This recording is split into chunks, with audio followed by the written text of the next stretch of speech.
দেশের ক্রীড়া সাংবাদিকদের ঐতিহ্যবাহী সংগঠন বাংলাদেশ স্পোর্টস প্রেস অ্যাসোসিয়েশনের আয়োজনে দেশের ক্রীড়াঙ্গনের সবচেয়ে মর্যাদার মঞ্চ কুল বিএসপিএ স্পোর্টস অ্যাওয়ার্ডে এবার যেন ভিন্ন আবহ।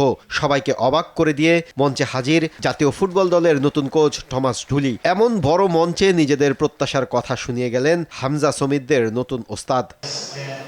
নতুন চ্যালেঞ্জ, তবে আমি আশাবাদী। দারুণ ফুটবল উন্মাদনা এই দেশে। আমার লক্ষ্য র্যাঙ্কিংয়ে বাংলাদেশের উন্নতি করা। এই দল নিয়ে সেটি সম্ভব বলে আমি মনে করি। ডুলির আগমনে প্রাণবন্ত মঞ্চ রঙিন হয় হামজার বার্তায়। সশরীরে উপস্থিত না থাকলেও বর্ষসেরার পুরস্কারের সাথে মোট 3টি পুরস্কার তুলে উচ্ছ্বসিত হামজা। 16 ক্যাটাগরিতে দেয়া এই পুরস্কারে বর্ষসেরা ক্রীড়াবিদে রানার আপ ঋতুপর্ণা ও হকি তারকা আমিরুল, পপুলার চয়েসে হামজা, বর্ষসেরা ক্রিকেটার রিশাদ, বর্ষসেরা ফুটবলার হামজা ও ঋতুপর্ণা, বর্ষসেরা হকি খেলোয়াড় আমিরুল, আর্চারিতে আলিফ, টেবিল টেনিসে খই খই মারমা, ব্যাডমিন্টনে বর্ষসেরা আলামিন জুমার।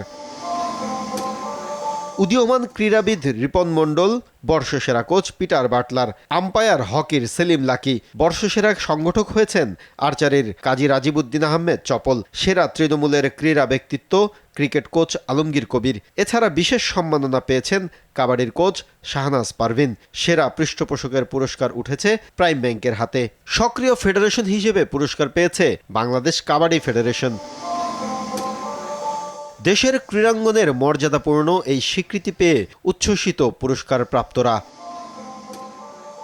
অনুষ্ঠানে প্রধান অতিথি হিসেবে উপস্থিত ছিলেন ক্রীড়া প্রতিমন্ত্রী আমিনুল হক। মাহফুজুল ইসলাম, RTV, ঢাকা।